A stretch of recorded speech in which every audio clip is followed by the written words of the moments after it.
Quiero que se ubiquen en 1 Corintios, capítulo 15. No sé si lo podemos proyectar allí. En este capítulo 15 de 1 Corintios, Pablo hace una apología. ¿Qué es una apología? Es una defensa que se hace de algún asunto de la fe. Y en este capítulo, Pablo va a hacer eso. En todo el capítulo 15 está dedicado a hacer una apología acerca de la resurrección. Porque resulta que algunos falsos maestros estaban enseñando que los muertos no resucitaban. Interesante, ¿no? Creían en la resurrección de Cristo, pero no creían en la resurrección de los demás. Y Pablo lo deja ver en este capítulo. Ellos creían en la resurrección de Cristo, pero no creían en la resurrección de nosotros, de las personas. Entonces Pablo dice, no, un momentico, esto es una falsa enseñanza y esto perjudica la cristiandad. Entonces él va a hacer apología en este capítulo, todo el capítulo está haciendo eso. Y es interesante que nosotros cojamos este capítulo para que veamos algunos detalles que Pablo deja ver en su apología. Para el apóstol Pablo, la resurrección de Cristo es el fundamento de nuestra fe, al punto que él llegó a decir, si Cristo no ha resucitado, vana es vuestra fe y aún estáis en vuestros pecados. Más adelante él dice, si Cristo no resucitó, somos los más dignos de lástima de todos los hombres y somos la burla porque estaremos predicando y viviendo algo que no es real, dice el apóstol Pablo. Entonces somos los más dignos de conmiseración. Somos, perdonen la palabra, unos tontos. Si Cristo no resucitó, esto que estamos haciendo aquí es una tontería. Pero luego más adelante Pablo pega un grito y dice, Cristo ha resucitado. Y entonces va a mostrar por qué. La resurrección de Cristo, quiero dejarles a ustedes en mente lo siguiente. La resurrección de Cristo, en primer lugar, es un asunto profético. ¿Sí podemos mostrar ahí los versículos? No. Sí. Vamos a mostrar versículos 3 y 4 del capítulo 15. Aquí está lo que Pablo dice. Porque primeramente os he enseñado lo que asimismo recibí, que Cristo murió por nuestros pecados, o sea que la muerte de Cristo es expiatoria. Oyeron, no es cualquier muerte. Muchas personas murieron en la cruz, pero solamente la muerte de Cristo afectó al género humano, nada más la muerte de Cristo, porque su muerte era expiatoria. Dice, conforme a las Escrituras, oiga eso, que Cristo murió y resucitó conforme a las Escrituras y fue sepultado y que resucitó al tercer día conforme a ¿qué? A las Escrituras. O sea, que la resurrección de Cristo es el cumplimiento de lo que habían anunciado mucho tiempo atrás. La resurrección de Cristo no es un hecho fortuito de última hora, no. Ya eso se había predispuesto que Cristo resucitaría. El primer libro, el más viejo de la Biblia, que habla de la resurrección de Cristo es Job. Job es el libro más viejo de la Biblia. Pertenece a una época muy remota de los patriarcas. Todavía no existía ley ni existía nada.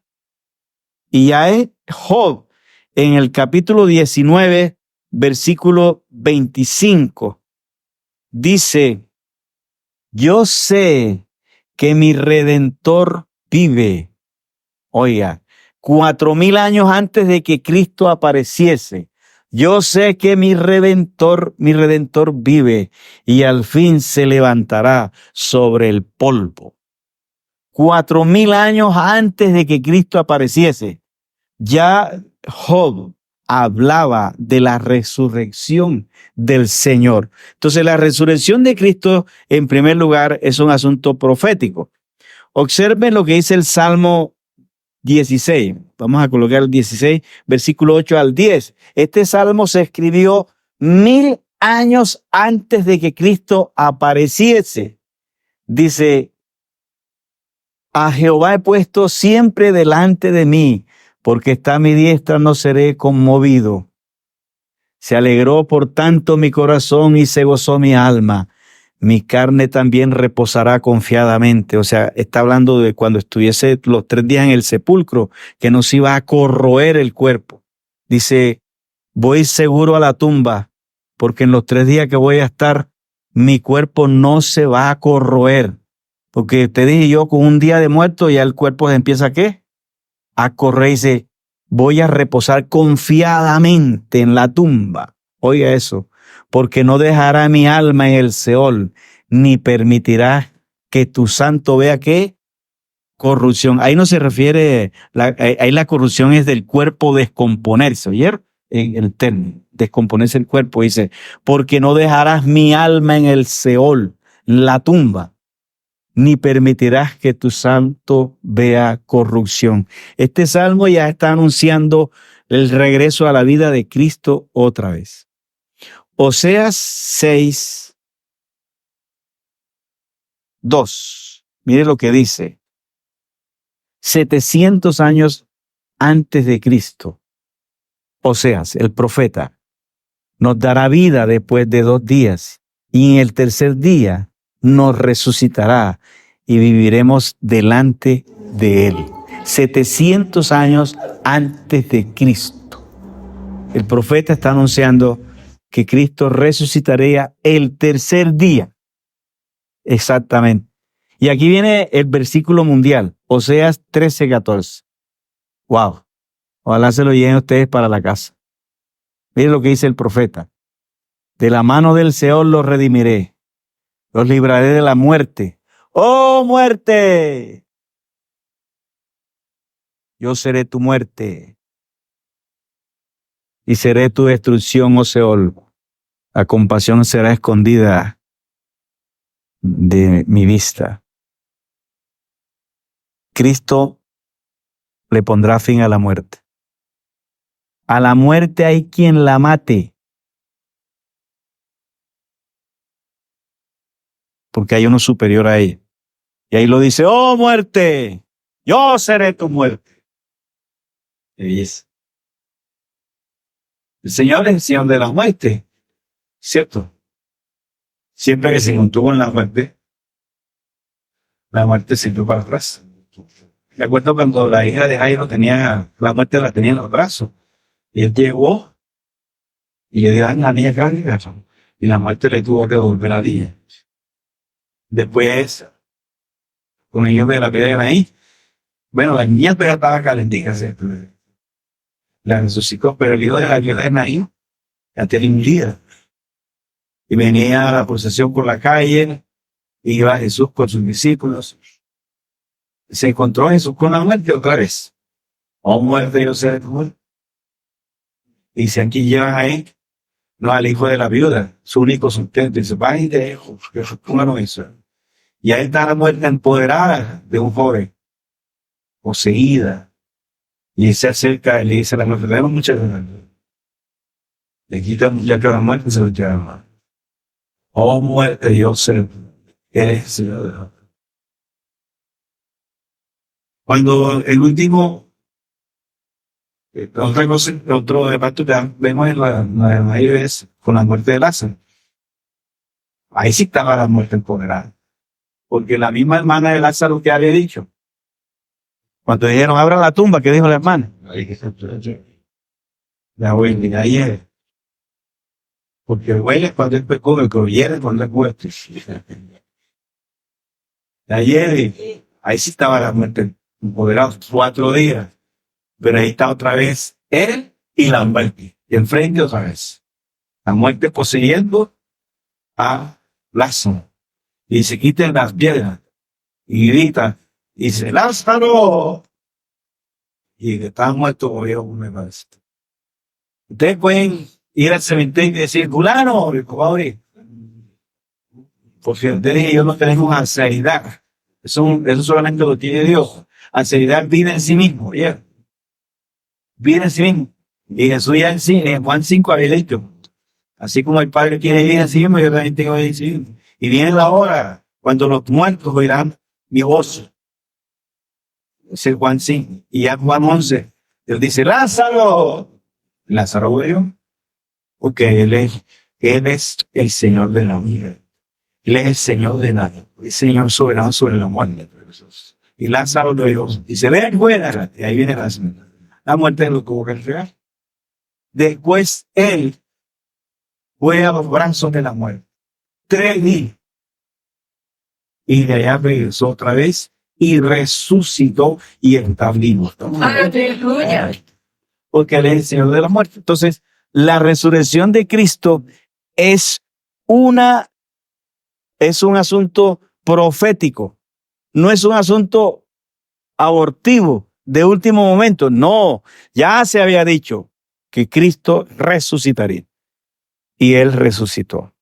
Entonces, en primer lugar, la muerte de Cristo es un asunto profético. En segundo lugar, y aquí viene lo principal, mire, si esto no es así, no vale si es profético, no vale si es escatológico, no vale si es teológico, todo lo demás se pierde. Esto que voy a decir ahora. Pablo tiene que probarlo y Pablo va a presentar ante los tribunales. Se necesitan 2 cosas para que un argumento sea verdadero y los tribunales lo declaren verdadero. Necesita las pruebas documentales y las pruebas testimoniales. Ya con los textos que vimos son las pruebas testimoniales. Ahora faltan las pruebas documentales. Ahora faltan las pruebas que testimoniales. ¿Tienes acaso un abogado? Yo abogado.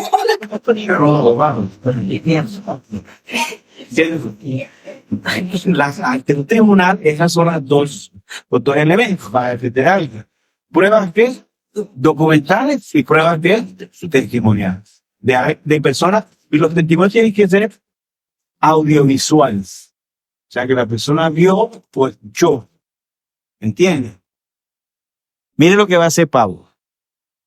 La resurrección de Cristo no solamente tiene que ser profética, tiene que ser histórica. Porque si no es histórica, se cae el edificio. Ese es el fundamento. Que Cristo en verdad física y en forma práctica, consciente, le sucedió lo que le sucedió y resucitó. Que Cristo resucitó históricamente, en verdad.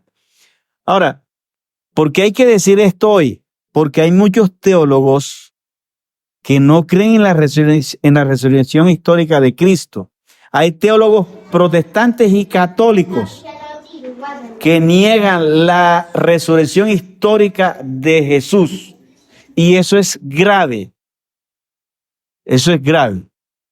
¿Oyeron? Por ejemplo, cuando estaba yo en clase, ahí en la Pontificia haciendo la maestría, resulta que llegamos al tema de la resurrección de Cristo. Y uno de los sacerdotes dijo, no importa si Cristo no resucitó históricamente, lo importante es que haya resucitado en nuestros corazones. Eso es teología, lo otro es historia.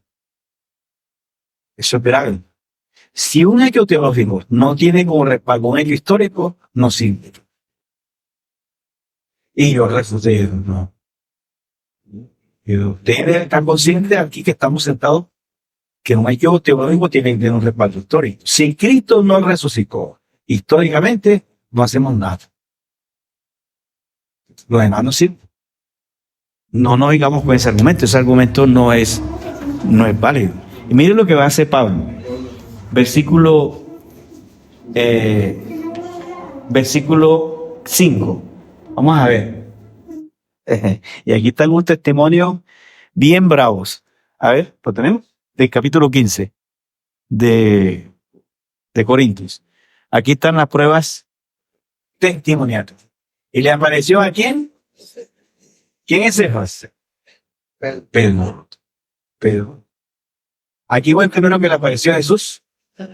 A Pedro. Porque hoy que quedó todo llevado cuando negó a Jesús. Y Jesús apenas terminó la resurrección chiquito.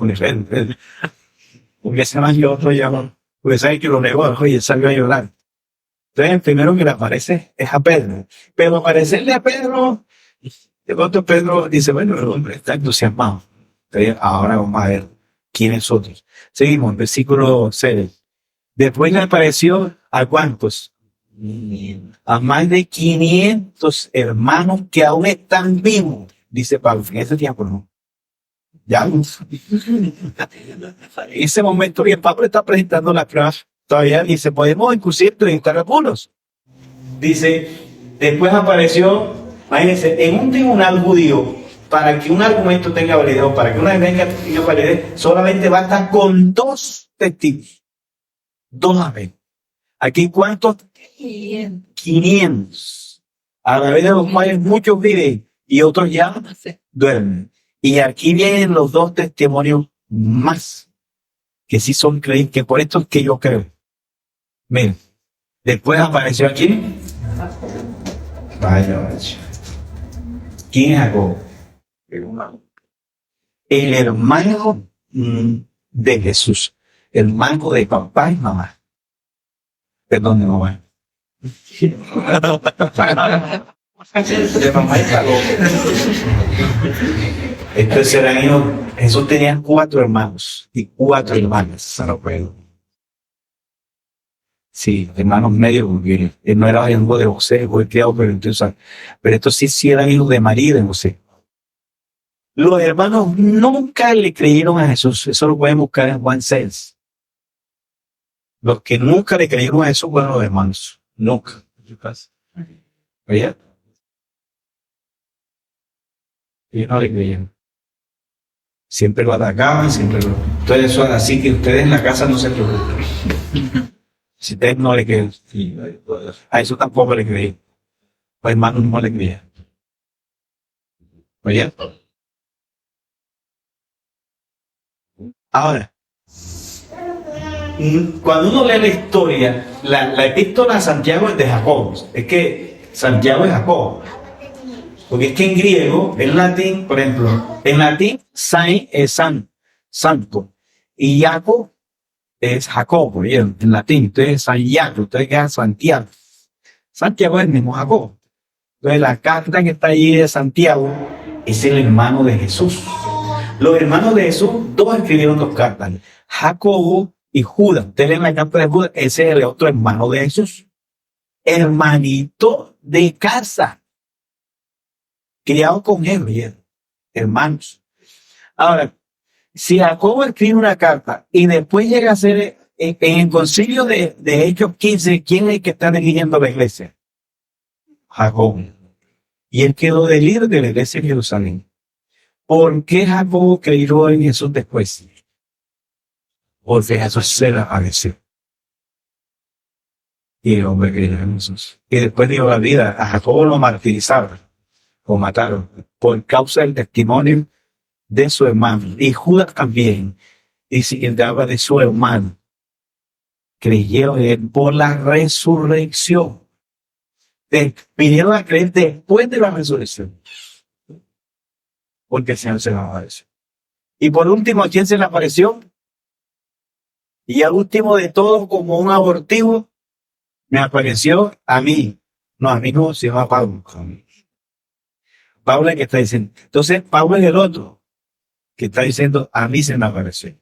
Y ustedes recuerdan, no se me apareció, bueno. Entonces, estas son las pruebas testimoniales de que Cristo ha resucitado. Entonces, mis hermanos, si Cristo no resucitó históricamente, estamos fritos. No podemos, no sirve lo demás. Pero Pablo dice en esta carta, ahí en el capítulo 15, pero Cristo ha resucitado, primicia de los que durmieron. Ok, mis hermanos.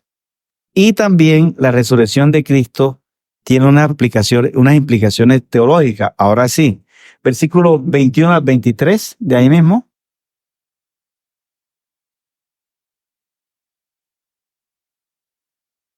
Dice, por cuanto la muerte entró por un hombre, también por un hombre la resurrección de los muertos. Porque así como en Adán todos mueren, también en Cristo todos serán ¿qué?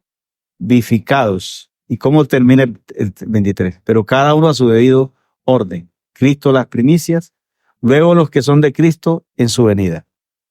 Aquí les voy a decir lo siguiente.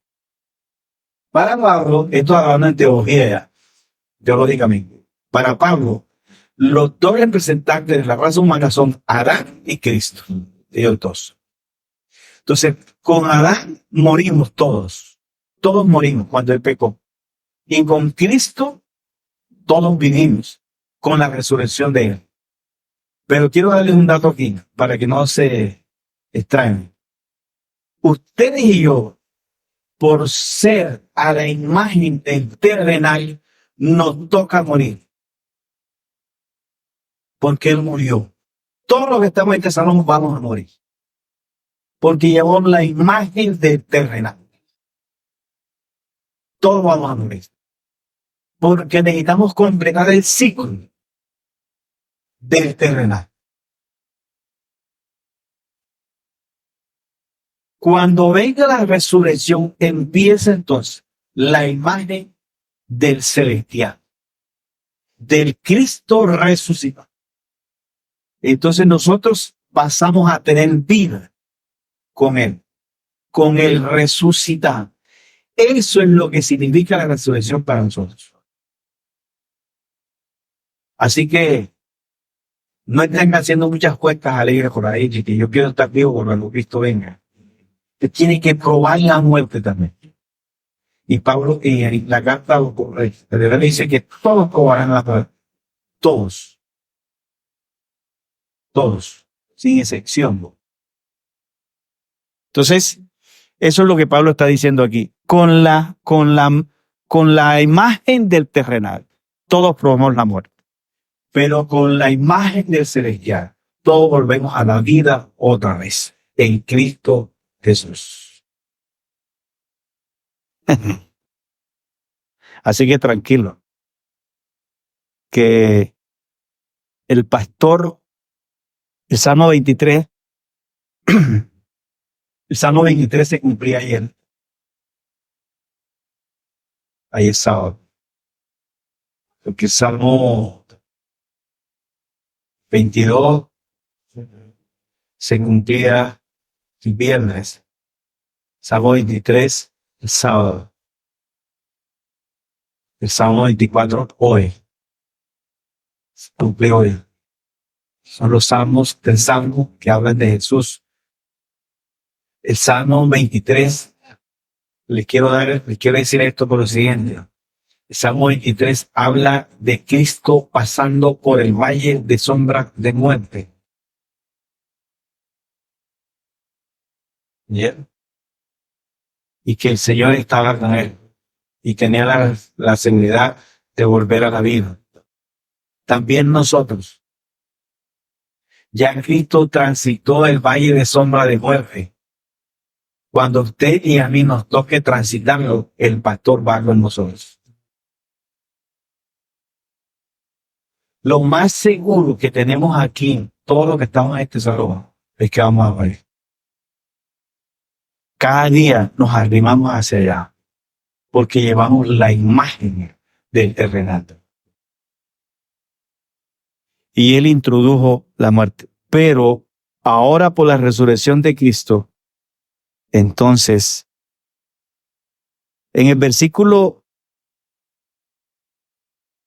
35, lo pueden colocar allí, y ya termino con esto.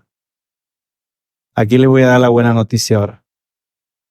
Pablo, cuando escribe esta apología, Él se imagina un interlocutor que lo interpela.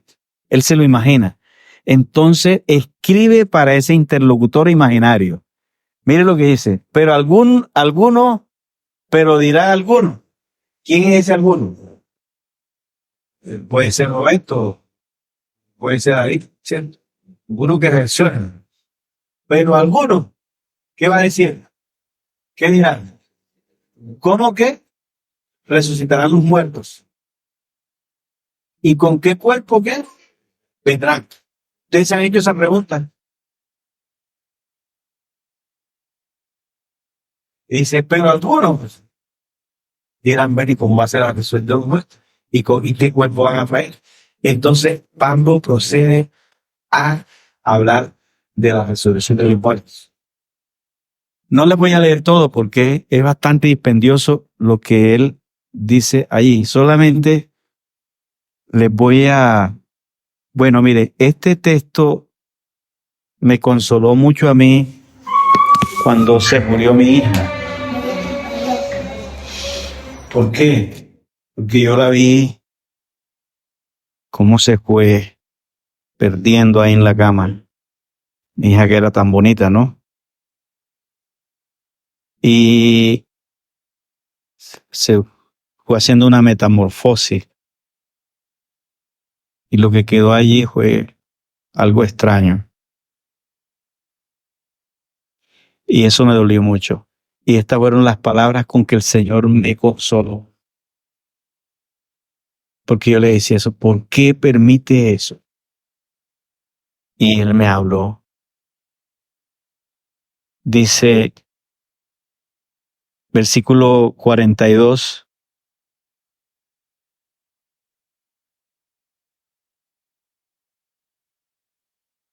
Y yo creo que aquí es donde la resurrección de Cristo toma para nosotros mucho significado.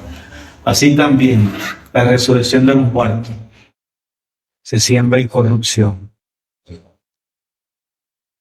Cuando el cuerpo está corroído, pero resucitará en corrupción. Y aquí viene, aquellos que han visto a sus seres queridos en una enfermedad terminal, se siembra en deshonra, se resucitará en gloria. Se siembra en debilidad, se resucitará en poder. Y en este mundo no podemos ir, no sé. Mi hija se fue en dignidad, quizás en deshonra.